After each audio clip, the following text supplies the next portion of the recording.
నేను పరిశుద్ధాత్మ దేవుని అడిగానండి, ప్రభా మరి వేగువాడ వెళ్తున్నాను, నీ బిడ్డలు వస్తారు ప్రభా, వారికి ఏ వర్తమానాన్ని అందించాలి పరిశుద్ధాత్మ దేవా అని నేను ప్రభుని అడిగినప్పుడు ప్రభు నాకు ఇచ్చినటువంటి వాక్య ధ్యానం గలతీయులకు రాసిన పత్రిక 5వ అధ్యాయము 1వ వచనాన్ని చూడండి. గలతీయులకు రాసిన పత్రిక 5వ అధ్యాయము 1వ వచనం. ఈ స్వాతంత్ర్యము అనుగ్రహించి క్రీస్తు మనలను స్వతంత్రులుగా చేసి ఉన్నాడు. కాబట్టి మీరు స్థిరముగా నిలిచి మరల దాస్యమును కాడి క్రింద చిక్కుకొనకుడి. ప్రైజ్ ది లార్డ్, హల్లెలూయా. ఇక్కడ అపోస్తలుడైన పౌలు అంటున్నాడు, ఈ స్వాతంత్రము అనుగ్రహించి క్రీస్తు మనలను స్వతంత్రులుగా చేశాడు. క్రీస్తు మనలను స్వతంత్రులుగా చేశాడు. కాబట్టి మీరు స్థిరముగా నిలిచి మరలా దాస్యమును కాడి క్రిందకి మీరు చిక్కుకొనకుడి. ఇక్కడ మీకు ఏమర్థమైందో నాకు తెలియదు కానండి,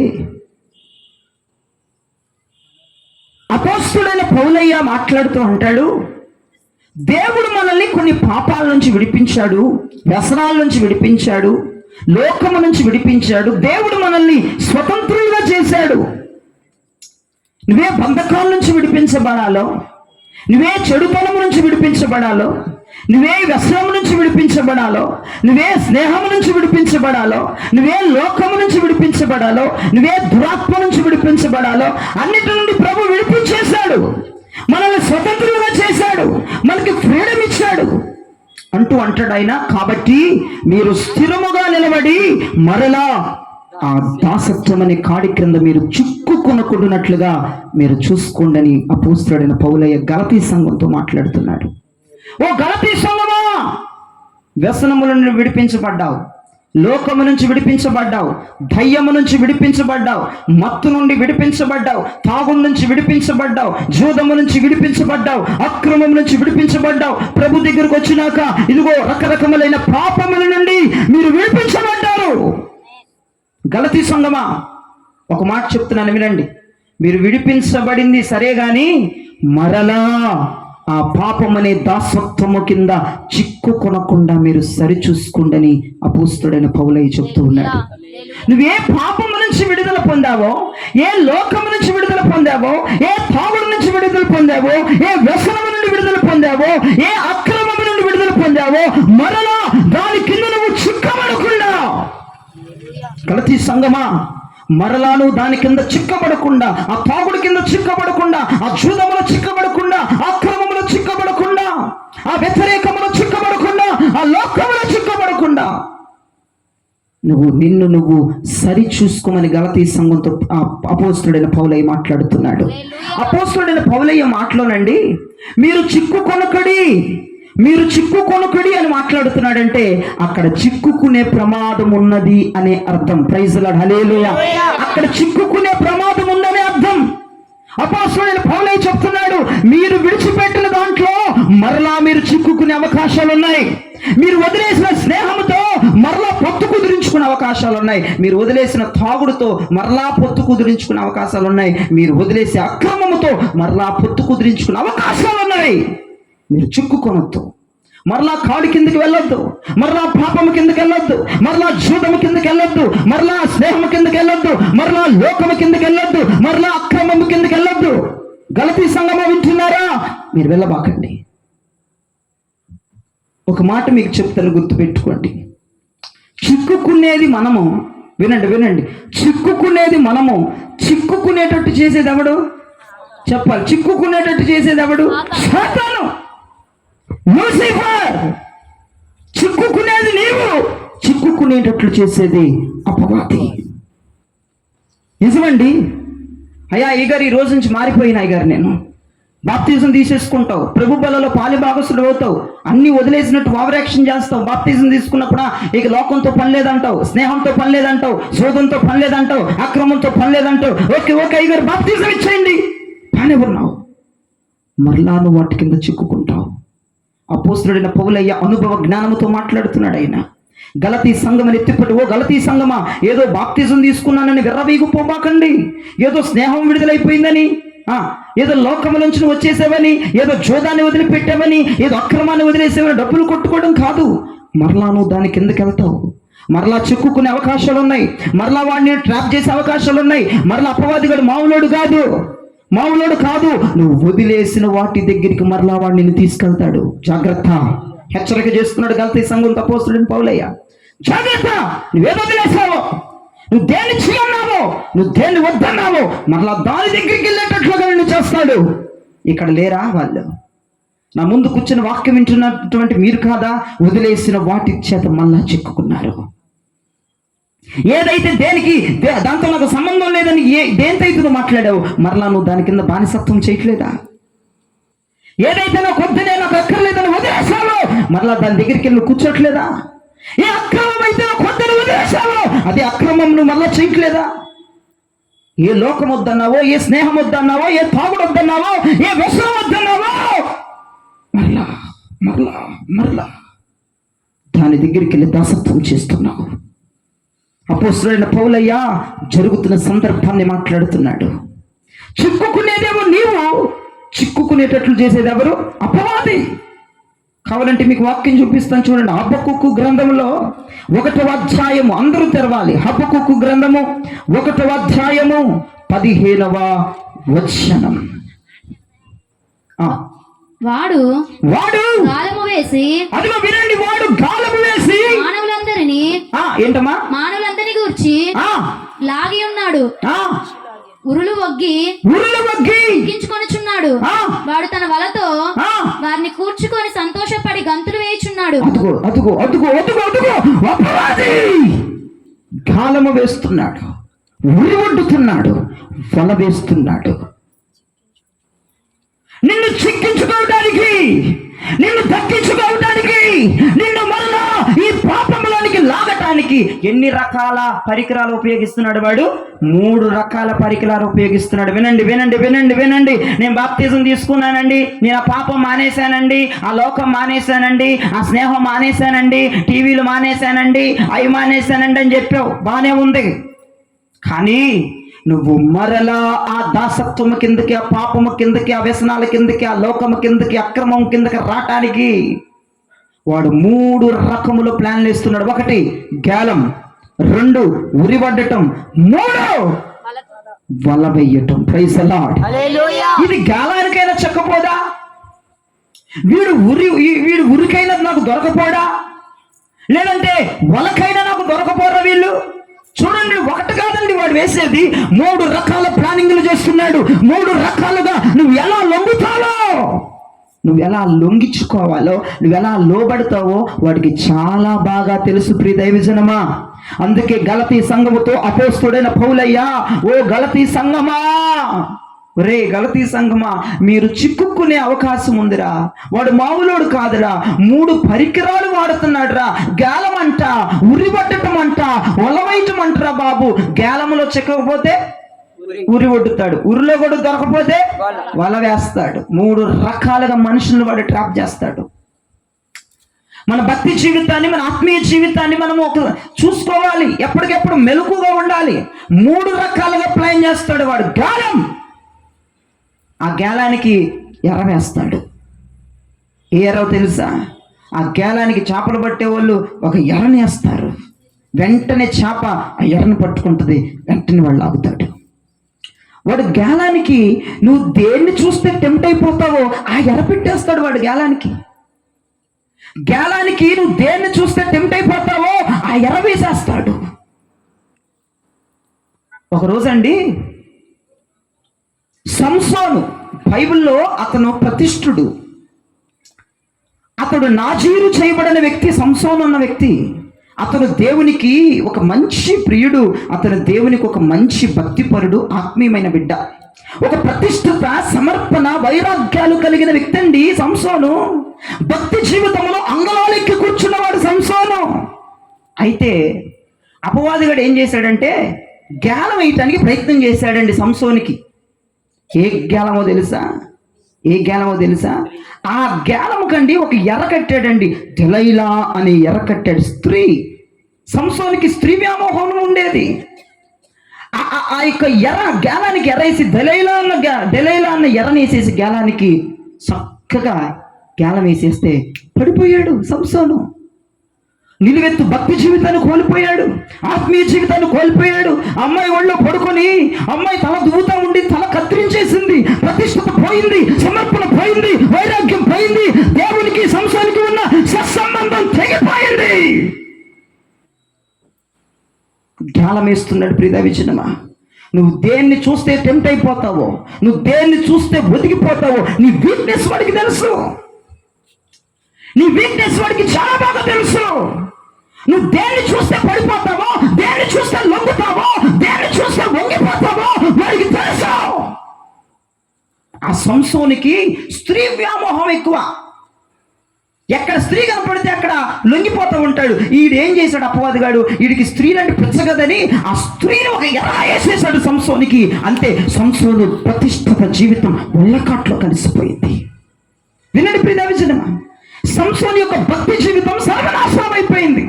సంసోని యొక్క భక్తి జీవితం అదిగో మట్టి పాలైపోయింది.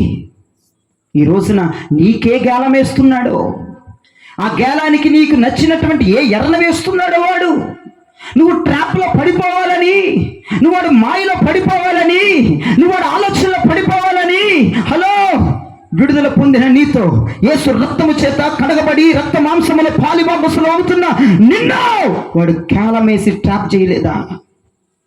ఆ గేలానికి నువ్వు లొంగేటువంటి వాడు ఎర్రవేయలేదంటావా? నువ్వు టెంట్ అయ్యే ఎర్రవాడు కట్టలేదంటావా? ఆ గేలానికి నువ్వు ఏది ఎర్ర వేస్తే లొంగిపోతావో ఆ ఎర్ర వేసి నిన్ను చిక్కించుకోలేదంటావా? ప్రియదైవజనమా చెప్పు. ఎంతమంది వాడు వేసే గేలానికి చిక్కుకున్నారు, ఎంతమంది వాడు వేసే గేలానికి ఆ ఎర్రకి లోబడిపోయారు. ఆలోచించండి. సంసోను దగ్గరికి మెల్లగా వెళ్ళాడు, దెలైలా అన్న ఎర్ర పట్టుకుని వెళ్ళాడు.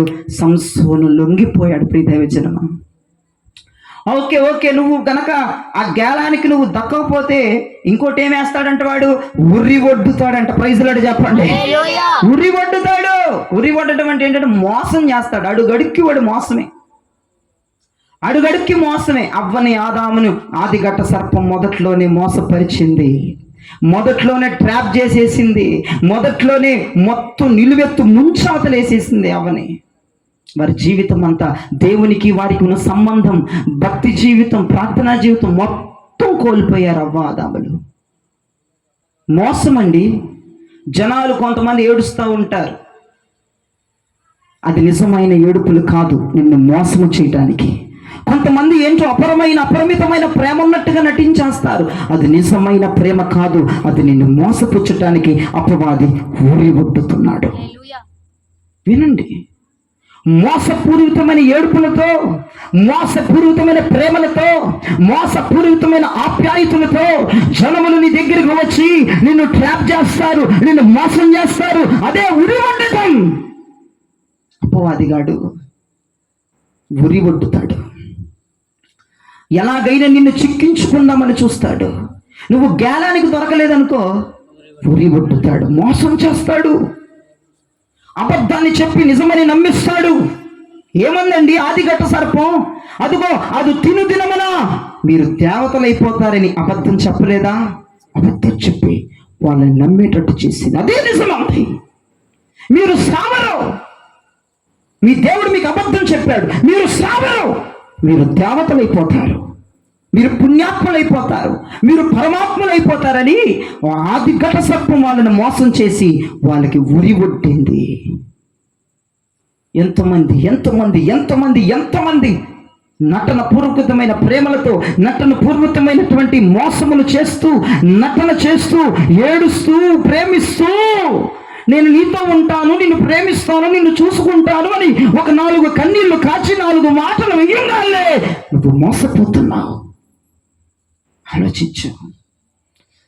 ఎలాగైనా అపవాది నిన్ను చిక్కించుకోవాలని వాడు నిన్ను ఎంత మోసపుచ్చుతున్నాడో ఆలోచించండి ప్రియదైవజనమా.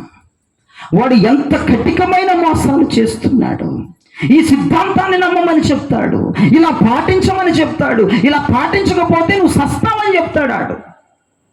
ఎంత మోసం. ప్రపంచమైనటువంటి వారు లేరా? మోసపుచ్చే వాళ్ళు ఉన్నారు, మోసపోయే వాళ్ళు ఉన్నారు. ఉరివడ్డాడు, అపవాదిగాడికి ఉరివడ్డాడు. ఆడి ఉరిలోను పడిపోయావు. వాడి మోసాన్ని నమ్మేశావు, వాడి అబద్ధాన్ని నిజమనుకుని నమ్మేస్తున్నావు. చివరికి నీ జీవితం నాశనం అయిపోతుంది. నీ జీవితం అల్లరిపాలైపోతుంది. నీ జీవితము నట్టింత మునిగిపోతుంది. ప్రియదేవ జనమా, నా వైపు చూస్తూ వినండి. నువ్వు ఉరికి కూడా దొరకలేదనుకో, ఇంకేం వేస్తాడు? వల వేసేస్తాడంతే. వల వేసేస్తాడు, వల వేసి లాగేస్తాడు. ఇక అంతే. ఆడు మామూలోడు కాదు. 3 ప్లాన్లు వేసుకుంటాడు. ఒకటి వర్కౌట్ అవ్వకపోతే ఇంకోటి. ఒక్కదాంతోనే రాడాడు. నీకంటే తెలివైనోడాడు, నీకంటే బలశూరుడు వాడు అపవాదిగాడు. వాడిని తక్కువ అంచనా వేయద్దు మీ జీవితంలో ఎప్పుడు కూడా. వాడిని తక్కువ అంచనా వేసావా, ఇక అంతే సంగతి. వాడి దగ్గర 3 పరికరాలు ఉంటాయి. జ్ఞానం తీసుకొస్తాడు, ఉరి తీసుకొస్తాడు, వల తీసుకొస్తాడు. ఒకదానికి చిక్కపోయినా ఇంకొకటి రెడీగా పెట్టేసుకుంటాడు. ఆ గేలానికి నీకు నచ్చిన ఎరేస్తాడు. నువ్వు గనక కొంచెం గట్టిగా ఉన్నావు అనుకో, నేను వదిలేసానుగా, టీవీ చూడనుగా, అక్కడికి వెళ్ళనుగా. వాడు ఎర చూపించినా సరే, నీకు వాడు ముచ్చట చూపిస్తున్నా సరే, నిన్ను టెంప్ట్ చేసేటువంటి పరికరాన్ని ఆ గేలానికి చూపిస్తున్నా సరే, కొంతమంది ఉంటారులేండి మంచోళ్ళు, లొంగరు. కొంతమంది లొంగరు. ఎందుకంటే నేను వద్దనుకున్నాను, నేను అదనుకున్నాను, ఇదనుకున్నాను కాబట్టి ఆ అపవాదిగా నాకు ఎన్ని చూపించిన లొంగని అంటారు. అప్పుడు ఏం చేస్తాడు? వాడు ఉరి తీస్తాడు బయటికి. వీడు పెద్ద స్ట్రాంగ్గా ఉన్నాడు, వీడు మామూలుడు కాదు, దేవుడి కంటే గొప్పవాడు అయిపోతున్నాడు, గొప్పగా ఆలోచించేస్తున్నాడు వీడు అని ఉరి తీస్తాడు. ఉరి ఏంటిది? మోసం, అబద్ధమై నిజమని నమ్మించేస్తాడు. అంతే, ఈజీగా ట్రాప్ చేసేస్తాడు. సరే అది కూడా నమ్మలేదనుకో, వెంటనే వల తీసుకొచ్చి వలేసేస్తాడు. 3 దేంట్లోనైనా పడకపోతావా? 3 దేంట్లోనైనా చెక్కకపోతావా? అపోస్తుడైన పౌలయ్య దాన్ని గమనించి గలతీ సంఘానికి చెప్తాడు, ఓ గలతీ సంఘమా, మనము స్వతంత్రం. పాపము నుండి, లోకము నుండి, జూదము నుండి, పనికిమాలిన శాస్త్రం నుండి, పనికిమాలిన తలంపుల నుండి విడిపించబడిన వారు మనం. దేవుడు మనల్ని స్వతంత్రులుగా చేశాడు. ప్రైజ్ లార్డ్ చెప్పండి. యేసు రక్తముతో మనం స్వతంత్రులుగా మార్చబడ్డాం. యేసు రక్తముతో మనకు స్వతంత్రం వచ్చింది. యేసు రక్తంతో మన స్వాతంత్రముతో నింపబడబోతున్నాం. యేసు రక్తమే ఆ పాపం నుంచి విడిపించింది. యేసు రక్తమే ఆ లోకము నుంచి విడిపించింది. యేసు రక్తమే, యేసు రక్తమే అంటాడు. అయినా ఆ పాపం అనే దాసత్వంలో చిక్కుకునకుండా జాగ్రత్త పడండి. దేన్ని వదిలేసావో, హలో హలో హలో, దేన్ని వదిలేసావో మరలా దానికి ఎందుకు వచ్చేటట్టు చేసేస్తాడు. 3 పరికరాలు తీసుకొస్తాడు, మర్చిపోద్దు. గేలం, ఉరి, వల. చిక్కు దేంట్లో కంపల్సరీ 3 దేంట్లో దాంట్లో పడిపోయావు నువ్వు. ఆల్రెడీ ఇప్పుడు పడిపోయి ఉన్నావు అంతే. లేను అన్నోళ్ళు చేయి చూపించండి. అయ్యా బాప్తిజం తీసుకున్న తొలి రోజు అన్నీ వదిలేసాను బాబు, నేను ఏమీ ఇంకా చేయట్లేదు, నేను బాగానే ఉన్నాను అన్నోళ్ళు చేయి చూపించండి. నువ్వు వదిలేసిన దాని జోలికి ఎప్పుడు వెళ్ళలేదా? నువ్వు వదిలేసిన స్నేహాల జోలికి వెళ్ళలేదా? వదిలేసిన అక్రమం దగ్గరికి వెళ్ళలేదా? చెప్తున్నా, మీ అయ్యగారు చెప్తే ఈ చర్చిలకు వెళ్ళరు మీరు. అందుకే నన్నన్నా చెప్పలేమండి మాటలు. అయ్యగారు చెప్తే ఊరుకుంటారా? మీ పాస్టర్ గారు చెప్తే చిన్నగా లెగిసి వెళ్ళిపోయి మరుసటి వారు వేరే చర్చి ఎత్తుక్కుంటాం, నన్నే తిట్టేస్తున్నాడు పనికిమాలినోడని.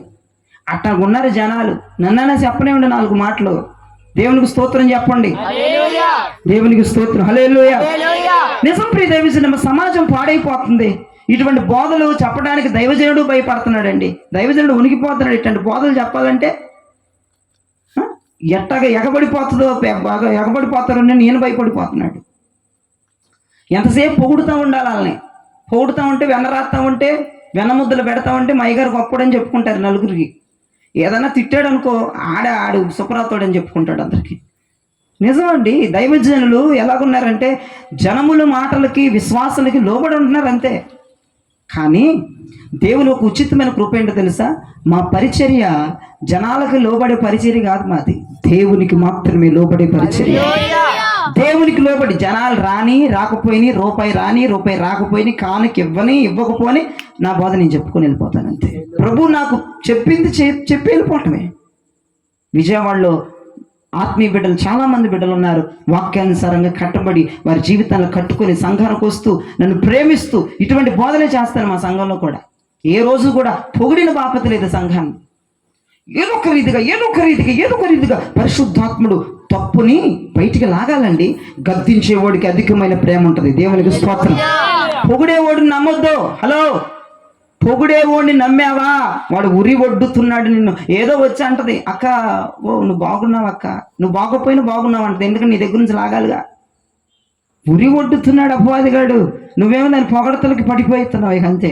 నేను బాగున్నాను, నిజమే నిజమే బాగున్నాను. ఇట్లాంటి మాటలు, మోసపుచ్చే మాటలు, ఇట్లాంటి మోసకరమైనటువంటి మాటలు ఉంటాయండి సమాజంలో. అదే ఉరి ఒడ్డటం అంటే. ఎలాగైనా సరే నేను ట్రాప్ చేసేసి, ఎలాగైనా సరే నేను పడేసి, ఎలాగైనా సరే నేను మొత్తానికి పాడు చేయాలని వాడు ఉద్దేశం పెట్టుకున్నాడు. నువ్వు వాడు అనుకున్నట్టే జరిగింది. ఉరిలో పడ్డావో, జ్ఞానంలో పడ్డావో, మరి వలలో పడ్డావో, పడ్డది చిక్కింది చిక్కడమే. చిక్కిపోయావు, ఆడి చేతిలో చిక్కిపోయావండి. దొరికిపోయావు, నిర్తాంతరంగా దొరికిపోయావు. ఏసయ్యా, ఇక అక్కడికి వెళ్ళను ఏసయ్యా అని చెప్పి నువ్వు అక్కడే కనపడుతున్నావు. ఇప్పుడు అయ్యా వాడికి నాకు ఇక సంబంధం లేదయ్యా అని నువ్వు వాడితోనే కనపడుతున్నావు. అయ్యా ఇక ఈ ప్రేమకి నాకు సంబంధం లేవయ్యా అన్న నువ్వు మళ్ళీ ఆ ప్రేమని ప్రేమిస్తున్నావు. చూడండి అండి. అయ్యా మరలా నాకు ఈ లోకానికి నాకు ఇక సంబంధం లేదయ్యా అన్న నువ్వు మరలా లోకంలోనే కనపడుతున్నావు. అయ్యా నాకు ఈ తాగుడికి నాకు ఇక సంబంధం లేదయ్యా అక్కడే పొద్దుగూగులు బీర్ షాప్ దగ్గర ఉంటున్నావు. మరి ఏం చెప్పి వచ్చేది నీకేక? వదిలేసిన దాని జోలికి వెళ్ళిపోతా. నువ్వు గేలానికి చిక్కావో, ఉరికి చిక్కావో, వలకి చిక్కావో, దేవాదానికి చిక్కావయ్యా బాబు, కానీ చిక్కావు. అపోస్తలుడైన పౌలయ్య చెప్పకనే చెప్పాడు, అయ్యా చిక్కుతారా, జాగ్రత్త, స్థిరంగా ఉండంటారు. ఆడు మామూలోడు కాదాడు. రక్షించబడి మారు మనసు పొంది బాప్తిజం తీసుకొని ప్రభు బల్లారాధనలో పాలిభాగస్తులు అవుతున్న ప్రతి ఒక్కరిని వాడు ట్రాప్ చేస్తాడు. వాడు చిక్కించుకుంటాడు. నీ ద్వారా వాడు మహిమ పొందాలి, నీ ద్వారా వాడు గెంతులు వేయాలి. ఒకసారి చదువుతలేదు, హబక్కూకు అదే చెప్తుంది. ఎలాగున్నాడు చూడు, హబక్కూకు 1:15 మళ్ళీ ఒకసారి చదువు. వాడు గాలం వేసి మానవులందరిని గుచ్చేసి లాగేసి ఉన్నాడు. ఉరులు వగ్గి చిక్కించుకొనుచున్నాడు. వాడు తన వలతో వారిని కూర్చేసుకొని సంతోషపడి గంతులు వేయి. అదిగో సంతోషంతో గంతులేస్తున్నాడంట అపవాదిగాడు. మరి ఆడికి సంతోషం, దేవునికి బాధ. అరే ఇదేంట్రా బిడ్డ, ఇదేంట్రా వెళ్ళిపోతుంది ఏంట్రా, అరే అరే అని దేవుడు నిలువెత్తు కృంగిపోయి బాధపడుతున్నాడండి మిమ్మల్ని చూసి. వాడికేమో సంతోషం. గేలమేసి గుచ్చేసి ఊరి వడ్డేసి వలేసేసి ఒక ఎగురుతూ ఉన్నాడంట. నీ బిడ్డలు పడిపోయారు, నా గేలానికి పడిపోయారు, నా ఊరికి పడిపోయారు, అవి వలలో పడిపోయారు చూడయ్యా అని ఆయన చూపిస్తున్నాడంట. నువ్వు పడిపోతే ఎంత బాధ అండి. ఎంత దేవునికి ఎంత దుఃఖాన్ని నువ్వు మిగులుస్తున్నావండి. అసలు నా ప్రభు సంతోషించే స్థానంలో ఆడెవడో సంతోషించడం ఏంటండి? అపవాదిగాడు ఆడెవడో గంతులేయడం ఏంటండి? నీకు రోషం లేదా? నీ తండ్రిని సంతోష పెట్టాలన్న రోషం నీలో లేదా? వాడు చూపిస్తున్న గాలానికి, ఆ ఎరకి ఎందుకు లొంగిపోతున్నావు? ఆ ఉరికి, ఆ మోసాలకి, ఆ మోసకరమైన ఏడుపులకి, ఆ మంత్రతంత్రాల మాటలకి నువ్వెందుకు లోబడిపోతున్నావు?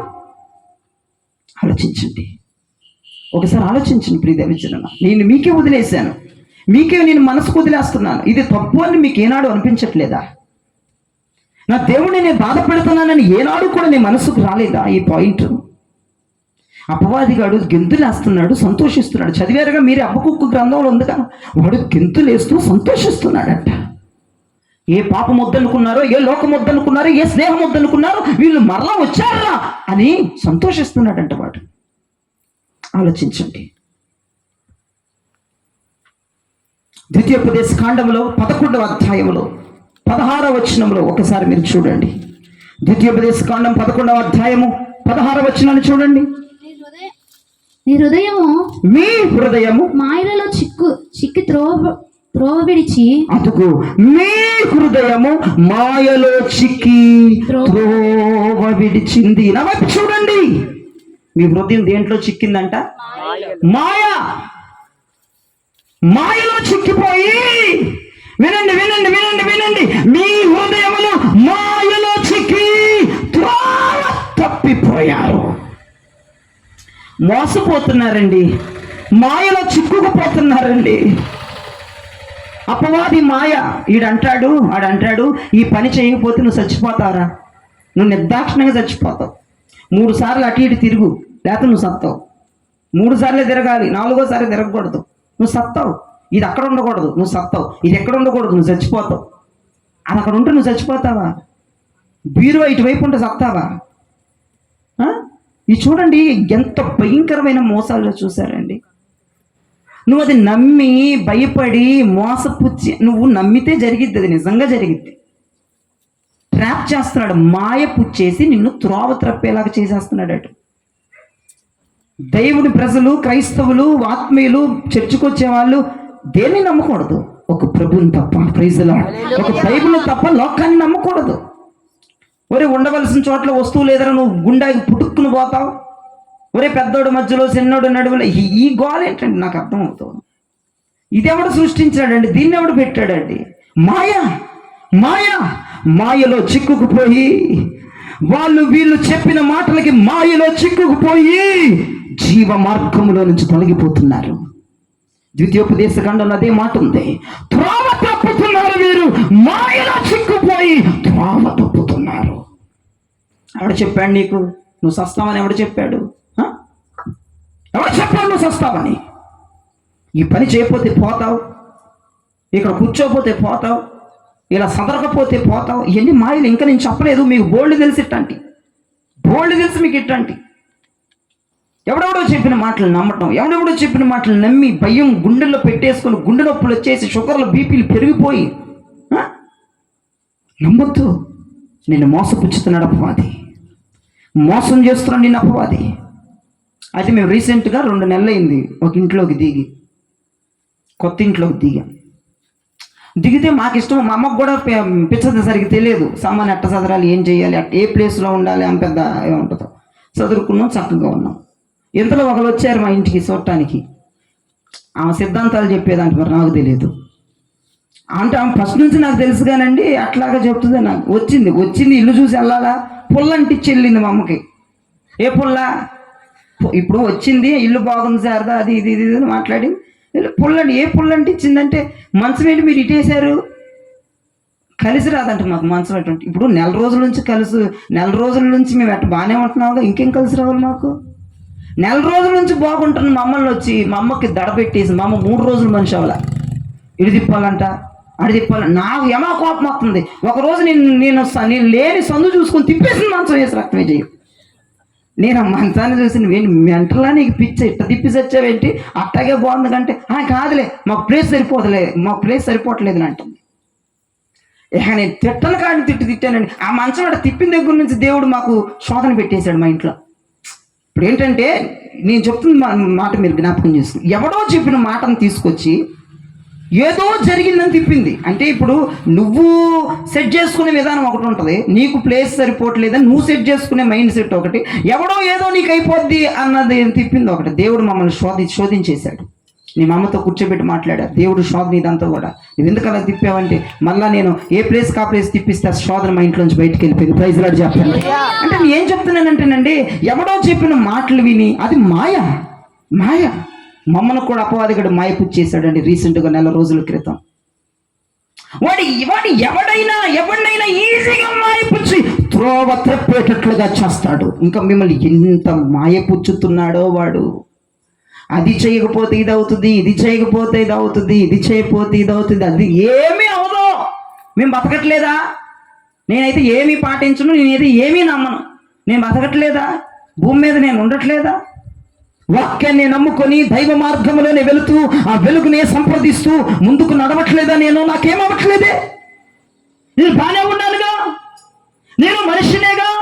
ఆలోచించండి ఒకసారి. ఏ మాయ చేత నిన్ను మాయపుచ్చి నిన్ను త్రోవ త్రప్పేలాగా చేస్తున్నాడో చూడండి. ప్రియదేవ జనమా, మాయ మాటలు చెప్తారు, అవి నమ్మద్దు. అవి నమ్మి మీ జీవితాలను త్రోవ త్రప్పేలాగా చేయొద్దు.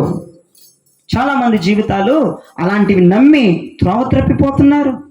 జీవ మార్గముల నుంచి నరక ఊపిలోకి వచ్చేస్తున్నారు. దేవుని మాటలు, పరిశుద్ధ మాటలు పక్కన పడేసి ఆమెవరో చెప్పిందని, ఈమెవరో చెప్పిందని, ఆడెవడో తలక మాసినోడు చెప్పాడని నువ్వు చేస్తున్న పనులు ఎంతకు దారి తీస్తున్నాయి తెలుసా?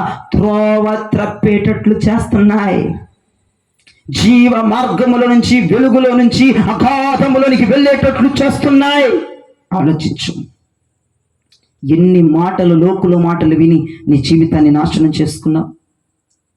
వాళ్ళ మాటలు వీళ్ళ మాటలు, వాళ్ళ మాటలు వీళ్ళ మాటలు, బైబిల్లో మాటలు వినవు, వాళ్ళ మాటలు వీళ్ళ మాటలు, వీళ్ళ మాటలు వాళ్ళ మాటలు విని నీ జీవితం సర్వనాశనం చేసుకొని జీవ మార్గములో, భక్తిలో, ఆత్మీయతలో, అభిషేకములో, కృపలో నడిచే నీవు అంధకారం అగాధం అయిపోయింది నీ జీవితం. ఆలోచించండి ఒకసారి. నువ్వు ఎవరి మాయలో చిక్కుకున్నావు, ఎవడ మాయలో నువ్వు పడిపోతున్నావు, ఎవడ మాయ మాటలు వింటున్నావు ఒకసారి జ్ఞాపకం చేసుకో. జీవ మార్గముల నుంచి తొలగిపోతున్నావు ప్రియ దైవజనమ. ఇంకా చూస్తే హోషేయ గ్రంథం 5వ అధ్యాయం 5వ వచనాన్ని ఒకసారి చూడండి. హోషేయ గ్రంథం 5వ అధ్యాయము 5వ వచనం. ఇజ్రాయేలు యొక్క అతిశయాస్పదము అతని మీద సాక్ష్యం ఇచ్చును. ఇజ్రాయేలు వారును ఎఫ్రాయిము వారును తమ దోషంలో చిక్కుబడి తమ దోషములలో చిక్కబడి తొట్టిల్లుచున్నారు. నా వైపు చూడండి. ఫస్ట్ లో దేంట్లో చిక్కున్నారంటే ప్రజలు మాయలో. ప్రైజ్ లార్డ్ చెప్పండి. మాయలో చిక్కుకొని త్రోవ త్రప్పారట. ఇక్కడ హోషేయ గ్రంథకర్త అంటాడు దోషములలో చిక్కబడి తొట్టిల్లుచున్నారు అంటున్నాడు. ఏంటి దోషాలు? నువ్వు చేసే పాపములని దోషాలుగా మారిపోతాయి.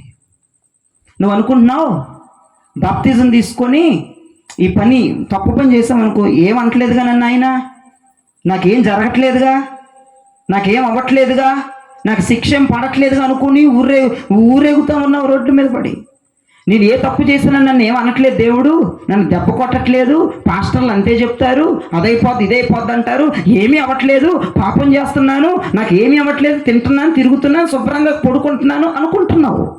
కానీ దోషములుగా అవి మారిపోయి నీ బిడ్డల మీదకి ఆ దోషాలు వచ్చి సర్వనాశనం చేస్తున్న ఈ రోజుల్లో నీ పాపములే దోషాలుగా మారిపోతాయి.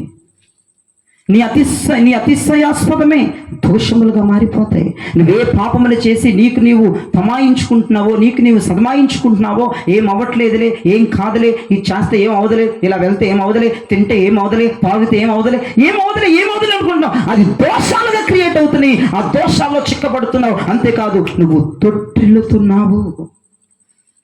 అసలు ఎంత ప్రార్థన చేసేదనమ్మ నువ్వు? అసలు ఎంత ప్రార్థన చేసేవాడు? ఇప్పుడు ఆ ప్రార్థన ఉందా? తొట్టిల్లిపోయావు. వారం చర్చికి వెళ్ళేదానివి, వారం చర్చికి వెళ్ళేవాడు. ఇప్పుడు వెళ్తున్నావా? తొట్టిల్లిపోయావు.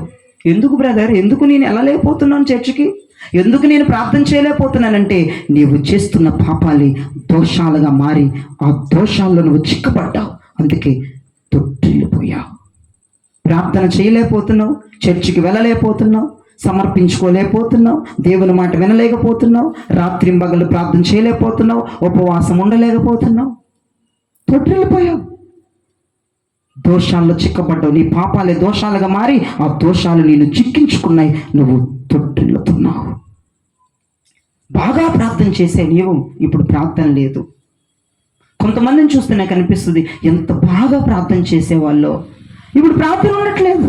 ఎంత బాగా అభిషేకం పొందుకొని భాషలు మాట్లాడి, ప్రవచనాలు మాట్లాడి, ఎంత బాగా దేవుళ్ళు ఉండేవాళ్ళు ఇప్పుడు ఏంటో వాళ్ళని చూస్తుంటే నాకు బాధేస్తూ ఉంటుంది. అయ్యో, ఒకప్పుడు వీళ్ళ జీవితం ఏంటి, ఒకప్పుడు వీళ్ళ లెవెల్ ఏంటి, దేవుని విషయాల్లో, భక్తి విషయంలో, వైరాగ్యం విషయంలో, ప్రతిష్ఠిత విషయంలో, సమర్పణ విషయంలో, అసలు ఎడతెగని విషయంలో, అసలు దేవుని విషయం అంటే రోషంగా ఉంటుంది కదా, ఇప్పుడు ఏంటి ఇలా ఉందంటే తొట్టిల్లిపోయిందిరా బాబా. దోషంలో చిక్కబడి తొట్టిల్లిపోయింది. బాగా పాటలు పాడే పిల్ల ఏంటి ఈ పాటలు పాడుతుంది ఏంటి? తొట్టిల్లిపోయింది. బాగా వాక్యం చదివేవాడు వీళ్ళతో తిరుగుతున్నాడేంటి? తొట్టిల్లిపోయాడు. ఎందుకు బ్రదర్, ఎందుకు తొట్టిల్లిపోయాడు అంటే దోషముల చేత చిక్కబడ్డారు వాళ్ళు. మీరు చేస్తున్న పాపముల చేత మీరు చిక్కబడ్డారు కాబట్టి మీరు తొట్టిల్లుతున్నారని దైవవాక్యం సెలవిస్తుంది. ఇంకా మీరు చూస్తే 2వ పేతురు పత్రిక 2వ అధ్యాయం, నేను ముగిస్తున్నా. 2వ పేతురు పత్రిక 2వ అధ్యాయము 20వ వచనాన్ని చూడండి. 2వ పేతురు పత్రిక 2వ అధ్యాయం 20వ వచనం. అపోస్తలుడైన పేతురు గారు చక్కటి మాట చెప్తున్నారు. వారు ప్రభువును రక్షకుడైన యేసుక్రీస్తు విషయమైన అనుభవ జ్ఞానము చేత ఈ లోక మాలిన్యములను తప్పించుకొనిన తరువాత మరల వాటిలో చిక్కుబడి, దేంట్లో చిక్కబడి? లోక మాలిన్యముల చేత చిక్కబడి వాటిలో చిక్కుబడి వాటి చేత జయింపబడని ఎడల వారి కడవరి స్థితి ఆ. మొదటి స్థితి కంటే ఆ. మరీ చెడ్డదగును. అదిగో మీకు అర్థమైందా? లోక మాలిన్యాలు వదిలేశారు కదా, పాపాన్ని వదిలేశారు కదా, మరలా మీరు దాంట్లో చిక్కుకుంటే వినండి, మీకు అర్థమవటానికి ఒక మాట చెప్తాను. మీరు సీరియళ్ళు సినిమాలు మానేశారు అనుకుందాం మీరు మానలేదులే అనుకుందాం, మానేసిన మీకేమనిపించింది? మరలా చూస్తే బాగుండు, బోరు కొడుతుంది, అది ఇది అనేది వెళ్ళి ఆన్ చేసి చూస్తున్నాం అనుకో, చిక్కబడ్డావు. ఒకసారి వదిలేసిన దాంట్లో రక్షించబడి మారు మనసు పొంది బల్లారథం తీసుకుంటున్న నీవు వదిలేసిన దాంట్లో మళ్ళీ చిక్కబడ్డావు. ఆ చిక్కబడిన దాంట్లో నుంచి నువ్వు జయం పొందకపోతే నీ కడవరి స్థితి, అంతేనమ్మా అక్కడ మాట్లాడుతుంది, నీ కడవరి స్థితి మొదటి స్థితి కంటే మరీ చెడ్డదగును. నువ్వు సర్వనాశనం అయిపోతావని చెప్తున్నాడు. ఒక మాటలో చెప్పాలంటే అంతే పేతురయ్య.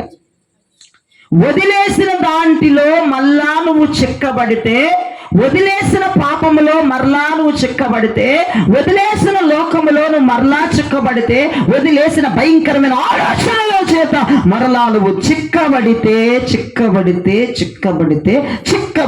దాంట్లో నుంచి నువ్వు బయటికి రాలేకపోతే నీ కడవరి స్థితి మొదటి స్థితి కంటే దరిద్రమై హీనమై దిక్కు లేకుండా పోతావని చెప్తున్నాడు. ఒక్క మాటలో చెప్పాలంటే, అంటే మొట్టమొదటి స్థితి బాగుందిరా, ఇప్పుడు బాగాలేదు, దరిద్రంగా ఉందని అర్థం. ప్రభు నమ్ముకోనప్పుడే బాగుంది, చర్చికి వెళ్ళినప్పుడే బాగుంది, ఇప్పుడు ఏంటి ఎత్తు తగలడిందని అర్థమవుతుందా? దేవునికి స్తోత్రం చెప్పండి. ఎప్పుడు అలా జరిగిద్ది? ఎప్పుడు ఆ స్థితి నాశనం అయిపోద్దంటే నీవు వదిలేసిన పాపముల జోలికెళ్ళి మరలా చిక్కబడితే. గాలానికి చిక్కుతున్నావో, ఉరికి చిక్కుతున్నావో, ఒలక చిక్కుతున్నావో ఎవరికి ఎరుకలేదు. నువ్వు ఏది వేస్తే టెంప్ట్ అయిపోయావో నాకు తెలియదు కానండి, నువ్వు మాత్రం మాయలో, దోషములో, మరలా వదిలేసిన లోక మాలిన్యములలో నువ్వు చిక్కబడ్డావని అపోస్తుడైన పేతురయ్య చెప్తున్నాడు. ఇక్కడ కూర్చున్న ప్రతి ఒక్కరు కూడా వదిలేసిన దాంట్లో చిక్కబడినోళ్ళు కాదా? అయ్యా మేము వదిలేసింది ఇప్పుడు వరకు మేము పట్టుకోలేదు, మేము చూడలేదు, మేము వెళ్ళలేదు అన్నది చేయి చూపించండి, చూస్తా వీడియోలో కూడా తిప్పుతాం, చక్కగా మిమ్మల్ని చూపిస్తాం, మంచిగా చక్కగా మీ మొఖాలు పేసేసి మంచిగా చూపిస్తాం, చేయి చూపించండి. అసలు వదిలేసిన జోలికి నేను వెళ్ళలేదు అయ్యారు, నేను స్ట్రాంగ్ అయ్యారు, నేను అదే గారు, నేను ఇదే గారు అన్నోళ్ళు చేయి చూపించండి అమ్మా. పుణ్యాత్మలు దండ తెచ్చాను, దండేసి దండం పెడతాను. ఒకళ్ళు లేడు చూడు. మరి ఇంకేంటండి, ఇంకేం మారు మనసు, ఇంకేం బాప్తిజం, ఇంకేం రొట్టె బల్ల, ఇంకేం గుడి, ఇంకేం వ్యవహారం అండి? అసలు మీకే అర్థమవుతుందిగా. వదిలేసిన దాంట్లో మరలా నువ్వు చిక్కుకున్నావు. ఇంకేంటుంది ఇక్కడ? ఇది అయిపోయింది, క్లోజ్. ఇక మొదటి స్థితి కంటే, కడవరి స్థితి కంటే, మొదటి స్థితి కంటే అదుకో ఈ స్థితి మరీ భయంకరమైపోతుంది. నువ్వు అసలుకి ఎప్పటికీ చెప్పుకోలేనట్లుగా మారిపోద్ది అంటున్నాడు అక్కడ పేతురయ్య. అంతేకాదు, ఇంకొక మాట చూడండి, ముగిస్తున్నా. అపోస్తుల కార్యం 27వ అధ్యాయము 41వ వచనం చూడండి, ఇక ముగించేస్తాను, అయిపోయింది. అపోస్తుల కార్యం 27వ అధ్యాయము 41వ వచనం.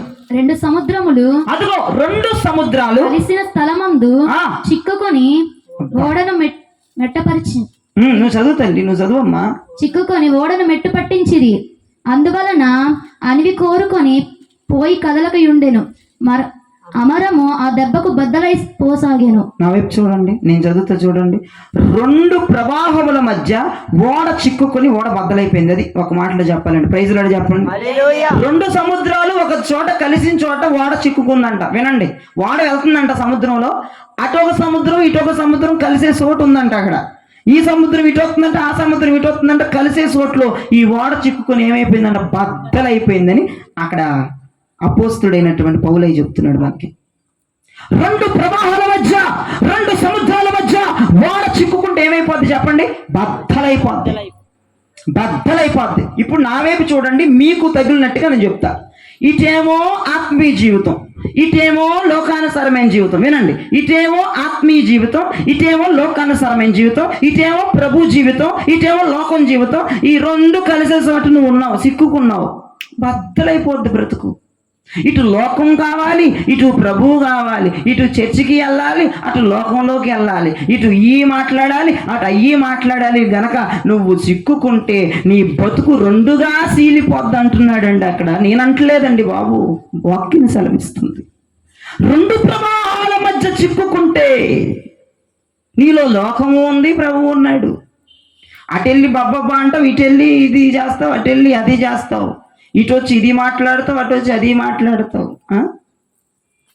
ఇటు వచ్చి ప్రభు అంటావు, అటు వచ్చి అన్ని జనంలో కలుస్తావు, ఇటు వచ్చి ఓ హల్లెలూయా స్తోత్రం అంటావు, అటు వచ్చి నీ ఇష్టమైన లాంగ్వేజ్లతో మాట్లాడతావు. రెండు ప్రవాహాల మధ్య ఓడ కలిస్తే బద్దలైపోవటం తప్ప అక్కడ ఏమీ ఉండదని అపోస్తుడైనటువంటి పౌలయ్య మాట్లాడుతున్నాడు. వినండి ప్రియ దైవజనమా, ఈ చక్కని మాటలు నీ ఆత్మీయ జీవితానికి, నీ భక్తి జీవితానికి ఎంతగానో ఊరటనిచ్చే మాటలు ప్రియ దైవజనం ఇవి. ఈ చిన్న వయసులో నా జీవితాన్ని ప్రభుకి సమర్పించుకోవాల్సిన అవసరం ఏముందండి? ఒక మాట అడుగుతున్నాను, చెప్పండి. మీకు లోకాన్ని వదిలిపెట్టి, స్నేహాన్ని వదిలిపెట్టి, చదువును వదిలిపెట్టి, నా బంధుత్వం వద్దు, లోకం వద్దు, లోక సాంప్రదాయాలు వద్దు, లోక పనులొద్దు, లోక ముచ్చట్లొద్దు, లోక సుఖం వద్దని వదిలిపెట్టి ప్రభువుని నమ్ముకోవడానికి గల కారణం ఏంటి? అదిగో నా ప్రభు త్వరగా రాబోతున్నాడు, ఆ నిత్యత్వములో నేను వేగురమే వెళ్ళి ఆయన ఒడిలో చేరాలని కాదా? ఆ నిరీక్షణ నాలో ఉంది, ఆ నిరీక్షణ నీలో ఉండాలి. ప్రభు వస్తున్నాడు, ఇక త్వరగా వస్తున్నాడు అన్న విషయం లేదు, ఆయన వచ్చేస్తున్నాడు, ఆన్ ది వే ఆయన వస్తున్నాడు. ఇంకెంతకాలం అండి రెండు ప్రవాహాల మధ్య చిక్కుకుంటారు? ఇటు లోకం అంటారు, అటు ఈ దేవుడు అంటాడు. పోనీ దేవుడిని వదిలేసి లోకంలో వదలరు. ఆ పేదనికి వెళ్ళకపోతే ఎలా అయ్యారు? స్వస్థత రావద్దా? ప్రార్థనకి వెళ్ళకపోతే అయ్యగారికి కానిక వద్దా?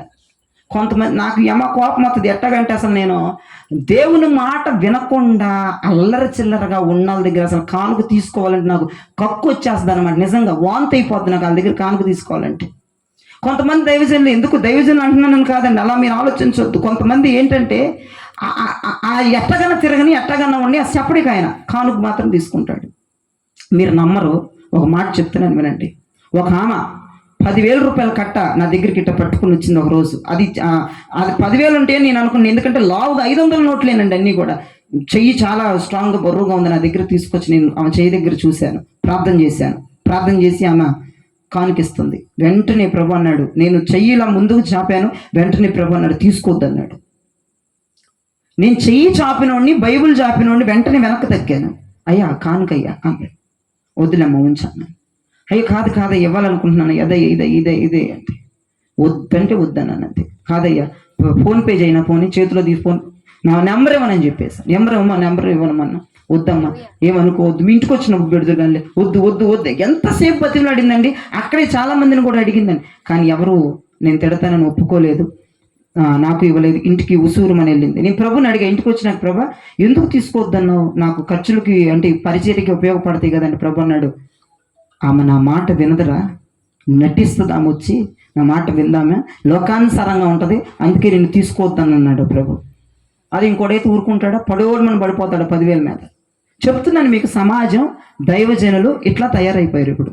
కానీ దేవుని యొక్క మాట వింటూ, దేవుని యొక్క నేను ఒక్కడే కాదండి, నాకు లాంటి వాళ్ళు మంచి సేవ చేస్తూ వారి జీవితాన్ని పణంగా పెట్టి రూపాయి కొరకు ఆశించకుండా ప్రసంగం చెప్పి, బోధ చెప్పి మనుషులు మార్చాలన్న ఆకలితో ఉన్నవారు బోలెడంతమంది పరిశుద్ధులు ఉన్నారండి. ప్రైజ్ లార్డ్, హల్లెలూయా.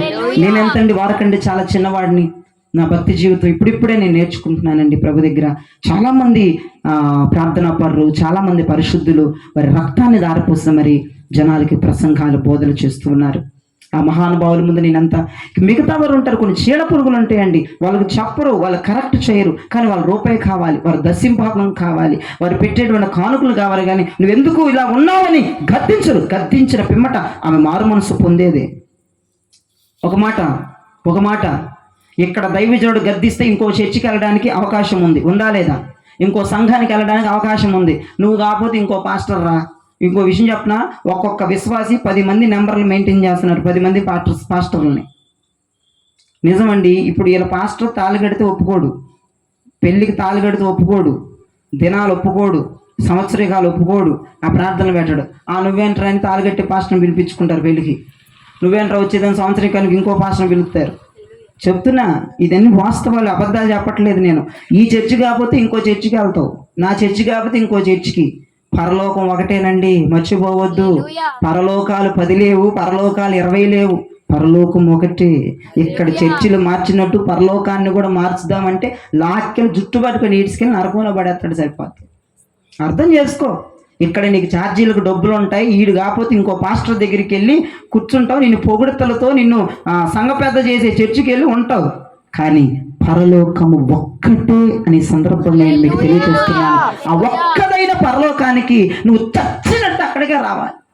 ఆవిడేం చేస్తా చెప్తున్నా, మీ దైవజనుడు గద్దించి ఖండించి సరిచేసేవాడైతే ఖచ్చితంగా చర్చ అసలు మీరు మానద్దు. ఖచ్చితంగా నేను చెప్తున్నాను, ఆ సంఘాన్ని మీరు మానద్దు. నిన్ను ఖండించి నిన్ను తిడుతున్నాడా, నువ్వు ఏదైనా తప్పు చేస్తే నిన్ను గద్దిస్తున్నాడా? తండ్రి అండి. దైవజనుడు అంటే ఎవరు? తండ్రి, ఆత్మీయమైన తండ్రి అండి. అతను గౌరవం ఇవ్వాలి. నిన్ను గద్దించినప్పుడు అయ్యగారికి లొంగిపోవాలి. అయ్యా నేను తప్పు చేశాను, క్షమించయ్యా. ఆ సంఘాలు మానద్దు దయచేసి. నువ్వు ప్లీజ్ మీకు చేతులెత్తి దండం పెడుతున్నా. అట్లా నేను గద్దించి సరి చేసేటువంటి దైవజనుల సంఘాలు మీరు మానద్దు. రుణపడి ఉండండి జీవితాంతం వాళ్ళ కుటుంబాలకి, దైవజనుడికి. ఎవరు ఏ ఒక్కరు దయచేసి మానద్దు ప్లీజ్. ఇక మిగతా సంఘాలు అంటే వాటిని నేనేం అనలేను, వాళ్ళు ఏమి అనరు, వదిలేస్తారంటే గాలికి. ఇప్పుడు నీకు కడుపును పుట్టిన పిల్లల్ని గాలికి వదిలేస్తే ఎట్ట పెరుగుతారు వాళ్ళు? ఎస్తలు విడిగా పెరిగి నీకే చెడ్డ పెరిగేస్తారు. అర్థం చేసుకోండి. ఈ రోజున వాక్యం బోధిస్తాను, నీ దైవజనుడి విలువ నీకు తెలియాలి. నీ దైవజనుడు నిజంగా నిన్ను గద్దిస్తూ ఖండిస్తూ సరిచేస్తూ ఉంటే ఆ దైవజనుడికి వెళ్ళి క్షమాపణ చెప్పండి. అయ్యా ఎన్నోసార్లు నేను తిట్టుకున్నాను, క్షమించయ్యా. ఇక నా దైవజనుడు అట్టంటోడు కాదులే, నన్ను గద్దించడం అంటే నేనేమి చేయలేను. నేను చెప్తున్నాను వినండి, అపవాదిగాడు ఎలాగైనా నిన్ను చిక్కించుకోవాలని చూస్తాడు. గేలం వేస్తాడు, ఉరి ఒడ్డుతాడు, వల వేస్తాడు. ఆ వలలో పడిపోయావు, గేలంలో పడిపోయావు, ఆ ఉరిలో పడిపోయావు, మాయలో చిక్కుకున్నావండి. వాడు చెప్పిన మాటలు నమ్మి త్రోవ త్రప్పుతున్నావండి. నువ్వు చేసిన పాపాల దోషాలుగా మారి ఆ దోషాలలో చిక్కబడి తొట్టిల్లిపోయావు. ప్రార్థన అనుభవం, భక్తి అనుభవం, ఆత్మీయ అనుభవం తొలగిపోయావు. అంతేకాదు విడిచిపెట్టిన లోక మాలిన్యములలో మరలా చిక్కుకున్నావు. నీ స్థితి దరిద్రంగా తయారైపోయింది. అంతేకాదు రెండు ప్రవాహాల మధ్య, రెండు సముద్రాల మధ్య, రెండు లోకము దేవుడు అన్న నినేదముతో చిక్కబడిపోయి బద్దలు చేసుకున్నావు. ఎందుకు? నీ జీవితం ఒకవైపే ఉండు. దేవుడు తన కార్యమును మీ పక్షమును చేయునుగాక. ఈ వాక్యము దేవుడు మీలో ఫలించున్నట్లుగా చేయునుగాక. ఈ వాక్యమును దేవుడు దీవించి మీ వినికిడిలో ఆశీర్వదించునుగాక.